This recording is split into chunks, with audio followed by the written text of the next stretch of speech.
오늘도 복된 아침입니다. 오늘도 말씀 묵상 모든 가족들 가운데 주님께서 함께 하시기를 간절히 소원하면서 말씀 묵상 시작하겠습니다. 오늘 같이 묵상하실 말씀은 데살로니가 후서 1장 3절에서 9절 말씀 제가 봉독하겠습니다. 형제들아, 우리가 너희를 위해 항상 하나님께 감사할지니 이것이 당연함은 너희의 믿음이 더욱 자라고 너희가 다 각기 서로 사랑함이 풍성함이니 그러므로 너희가 견디고 있는 모든 박해와 환난 중에서 너희 인내와 믿음으로 말미암아 하나님의 여러 교회에서 우리가 친히 자랑하노라. 이는 하나님의 공의로운 심판의 표요 너희로 하여금 하나님 나라에 합당한 자로 여김을 받게 하려 함이니 그 나라를 위하여 너희가 또한 고난을 받느니라.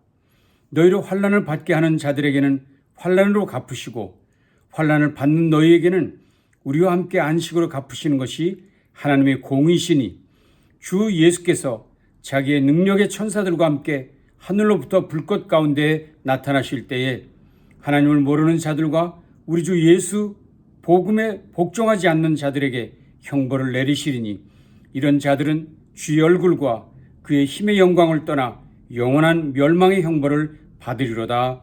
아멘. 오늘 본문에 소개되고 있는 데살로니가 교회는 신약성경이 소개하는 여러 교회들 중에 가장 모범적 교회라 할 수 있습니다. 이 교회는 바울의 제2차 전도 여행 중에 세워진 교회이지요. 2차 전도 여행에서 가장 획기적인 내용은 와서 도와달라는 마게도니아 사람들의 환상이었습니다.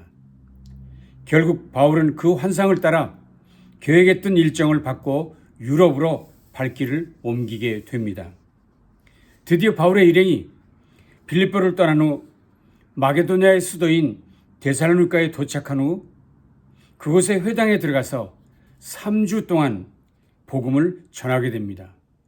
그런데 그때 참석했던 많은 사람들 중에 특별히 헬라인 귀부인들 중에 많은 사람들이 예수를 믿게 되었습니다. 결국 3주 만에 그곳 데살로니가에 교회가 세워지게 된 것입니다. 그런데 안타깝게도 바울은 그곳에 오래 머물지 못하고 떠나야만 했습니다. 그것은 유대인들의 심각한 박해가 일어났기 때문입니다. 그때의 절박한 상황을 사도행전 17장은 이렇게 묘사하고 있습니다. 그러나 유대 사람들은 시기하여 거리에 불량배들을 모아다가 소요를 일으켜서 성을 혼란에 빠뜨리고 야손의 집을 습격하였다. 그리고 바울 일행을 끌어다가 군중 앞에 세우려고 찾았다. 그러나 그들을 찾지 못하였다. 결국 바울 일행은 데살로니가를 떠나 급히 다른 곳으로 피하게 됩니다. 성도들과 제대로 된 작별 인사도 못하고 급하게 그곳을 떠나게 된 것입니다. 그러나 데살로니가를 떠난 이후에도 바울은 그의 마음에 늘 성도들을 향한 마음이 있었습니다. 왜냐하면 데살로니가 교회는 신앙의 첫걸음을 뗀 지 얼마 안 된 교회였고 그 어린 교회가 유대인들의 핍박과 사회적 압력을 심하게 받고 있었기 때문입니다. 그런데 놀라운 일은 그런 교회가 오히려 믿음과 사랑 안에서 성장하고 있다는 소식을 듣게 된 것이지요. 바울은 이에 하나님께 감사하면서 교회를 칭찬하는 편지를 보내게 되는데 그것이 데살로니가 전서가 됩니다. 그래서 바울은 데살로니가 전서 1장에서도 그들을 이렇게 칭찬했었지요. 1장 3절입니다. 너희의 믿음의 역사와 사랑의 수고와 우리 주 예수 그리스도에 대한 소망의 인내를 우리 하나님 아버지 앞에서 끊임없이 기억함이니. 정말 큰 칭찬이죠. 특별히 여기에 소개된 믿음의 역사, 사랑의 수고, 소망의 인내는 데살로니가 교회를 소개할 때마다 전해지고 있는 전형적인 유명 구절입니다. 믿음의 역사, 사랑의 수고, 소망의 인내. 오늘 본문인 데살로니가 후서에서도 바울은 거듭해서 환난 속에서도 흔들리지 않는 교회, 하나님께 칭찬받는 교회인 데살로니가 교회를 추천하고 있습니다. 바울이 칭찬하고 하나님께서 인정해 주셨던 그 교회의 모습이 도대체 구체적으로 무엇일까요? 그것은 3절에서 말씀하셨던 믿음이 더욱 자라고 서로 사랑함이 풍성한 교회라는 것이었습니다. 믿음이 더욱 자라고 서로 사랑함이 풍성한 교회. 바울의 말을 직접 들어보시죠. 형제들아, 우리가 너희를 위해 항상 하나님께 감사할지니 이것이 당연함은 너희의 믿음이 더욱 자라고 너희가 다 각기 서로 사랑함이 풍성함이니. 바울은 데살로니가 교회 성도들을 생각하면서 늘 하나님께 감사했고 그렇게 하는 것이 당연했다고 말했습니다. 즉 바울도 그 성도들을 자랑하는 일에 조금도 부끄러움이 없었다는 것이었습니다. 자, 그렇다면 바울이 자랑했던 그들의 모습은 무엇이었어요? 그것은 믿음이 더욱 자란 것, 서로 사랑함이 풍성했다는 것. 믿음이 더욱 자랄까? 사랑함이 더욱 풍성했다는 두 가지입니다. 여기 언급된 믿음과 사랑, 이 두 가지는 하나님의 교회, 신앙 공동체의 정체성을 말하는 가장 중요한 단어라고 할 수 있을 것입니다. 믿음과 사랑. 다시 말하면 교회를 한다면, 성도를 한다면 이 두 가지 믿음과 사랑이 있어야만 한다는 것이지요. 그것 없이는 교회를 할 수 없지요. 그런 모습 없이는 성도라고 할 수 없다는 것입니다. 특별히 바울이 그렇게 믿음과 사랑이 풍성했던 데살로니가 교회를 칭찬한 이유가 있었습니다. 그것은 이미 말씀드린 대로 데살로니가 교회는 핍박 중에 있는 교회였다는 것입니다. 데살로니가 교회는 세워진 지 1년도 채 되지 못한 아주 어린 교회였습니다. 아마 조직도 없었을 것입니다. 더욱이 이 교회는 바울이 떠난 후 그들을 인도해 줄 가르칠 만한 마땅한 지도자도 없었습니다. 가장 안타까운 일은 그 열악한 상황 속에서 성도들이 하나됨을 무너뜨리는 악한 무리들까지 그 속에 있었다는 문제였습니다. 이 정도의 교회라면 존재하는 것이 불가능했을 것입니다. 이 정도의 교회라면 이미 교회의 문을 닫았어야만 했을 교회였을 것입니다. 그런데도 불구하고 그들은 놀라운 모습을 보여주었습니다. 그렇게 엄청난 핍박 중에도, 그렇게 교회가 어수선한데도 그들의 믿음은 더욱 성장했다는 것입니다. 심지어 성도들은 서로 사랑했다 했습니다. 생각해 보시죠. 사실 우리 주변의 교회들을 볼 때 마땅한 지도자도 없고 여기저기서 분란의 소리가 들려오고 혼란이 닥치면 보통은 서로 원망하고 그리고는 흩어지기 마련입니다.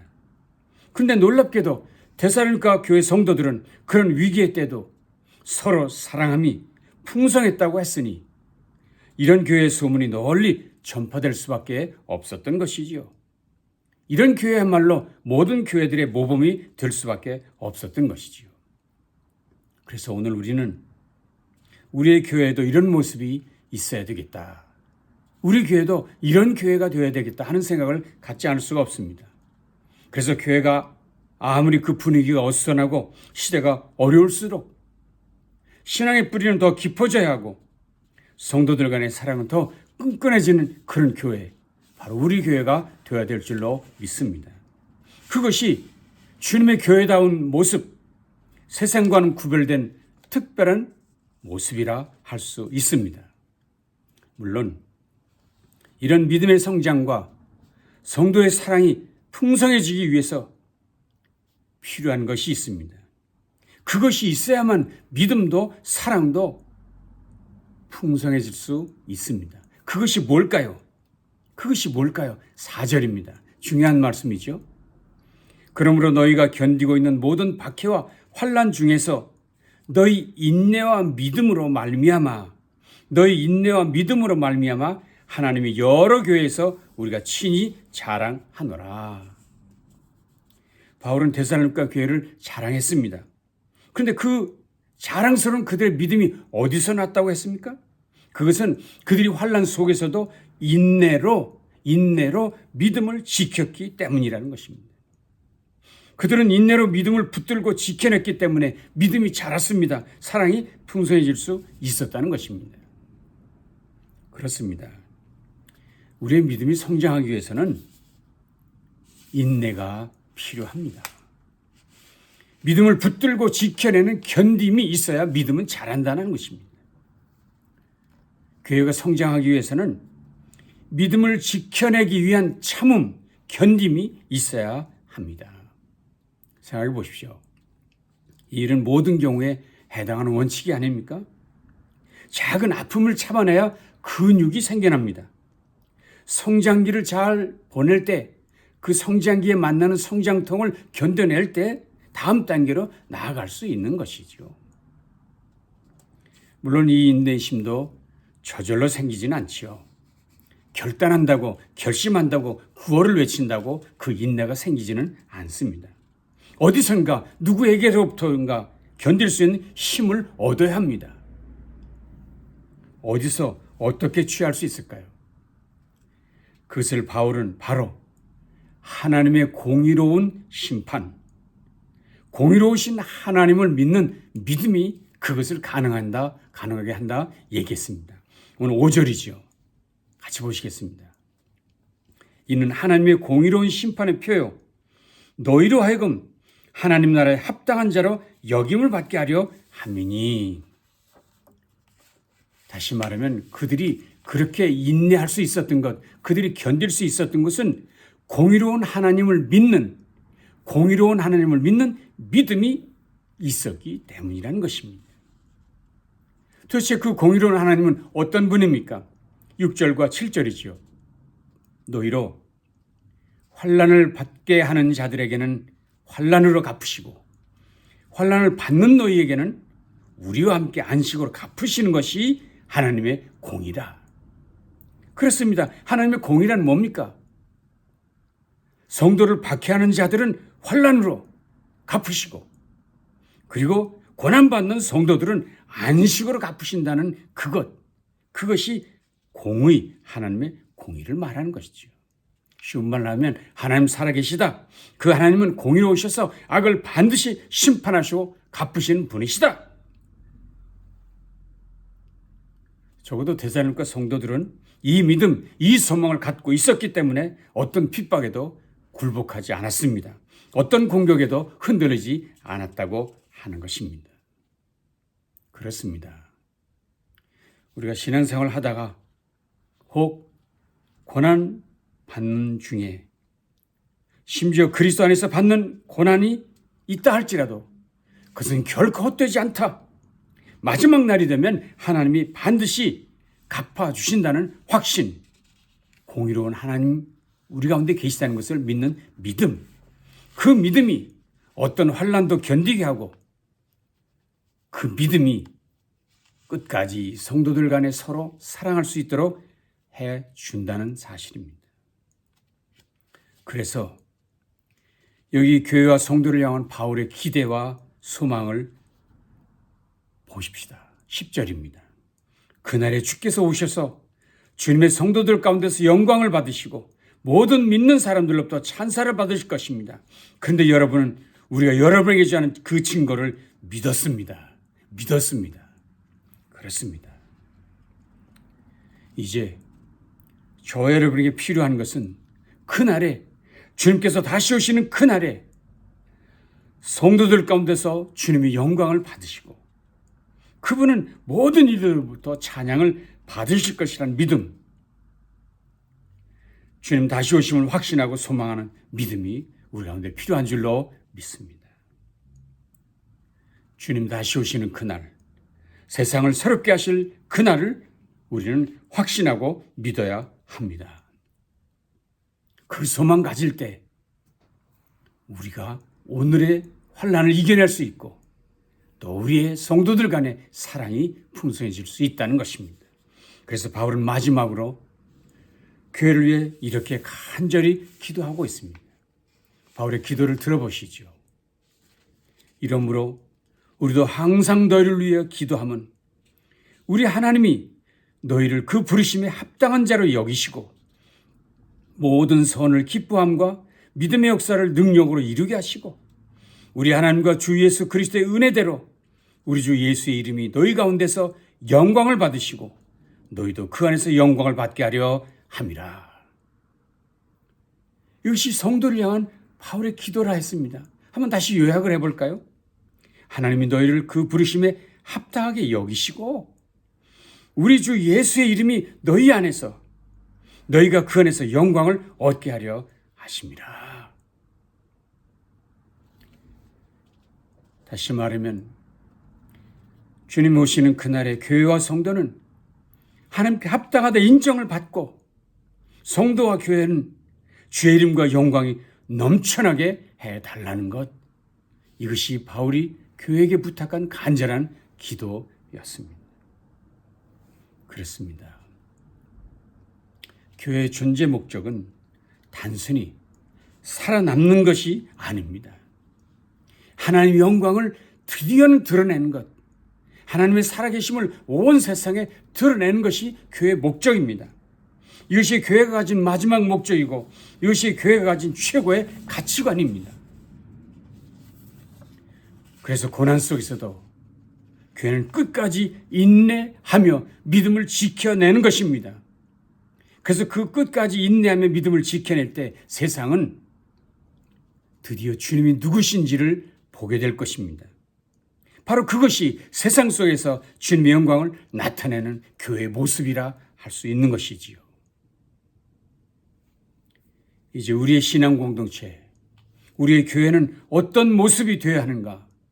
과연 어떤 모습인가를 스스로 질문해 보아야 할 것입니다. 과연 우리 교회는 환난 속에서도 믿음을 지켜내고 있는 것인가? 과연 우리 모두는 환난 속에서도 믿음을 지켜내고 있는, 참아내는, 견뎌내는 성도인가? 그 환난 속에도 서로 사랑하며 자라가고 있는 교회인가? 과연 우리 교회는 주님의 영광을 그래서 세상에 드러내고 있는 교회인가? 오늘 진지하게 우리 자신을 돌아보는 이 아침 될 수 있기를 바랍니다. 오늘은 우리 마음속에 이 말씀 한마디를 꼭 기억하며 오늘을 마무리하십시다. 마지막 말씀입니다. 너희 믿음이 더욱 자라고 너희가 다 각기 서로 사랑함이 풍성하도다. 정말 저와 여러분의 믿음은 더욱 자라고 우리 간에 서로 사랑함이 풍성해지는 아름다운 신앙 공동체, 그래서 주님의 영광을 드디어 드러내는 우리의 영광스러운 교회가 될 수 있기를 소원하면서 함께 힘쓰는 오늘 우리 모두 되기를 주님 안에서 축원합니다. 기도하겠습니다. 주님 감사합니다. 오늘 우리가 가야 할 길, 우리 교회가 나아가야 할 길, 우리 성도들이 나아가야 할 방향을 말씀해 주시니 감사합니다.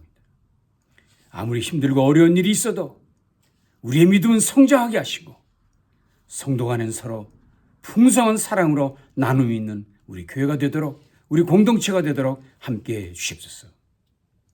끝까지 견디게 하시고 믿음을 붙들게 하시고 주님 오시는 그날을 기대하며 사모하는 우리 모든 성도들 되어지게 해 주십소서. 예수님 귀하신 이름으로 간절히 축복하며 기도합니다. 아멘. 과연 그렇게 살아가십시다.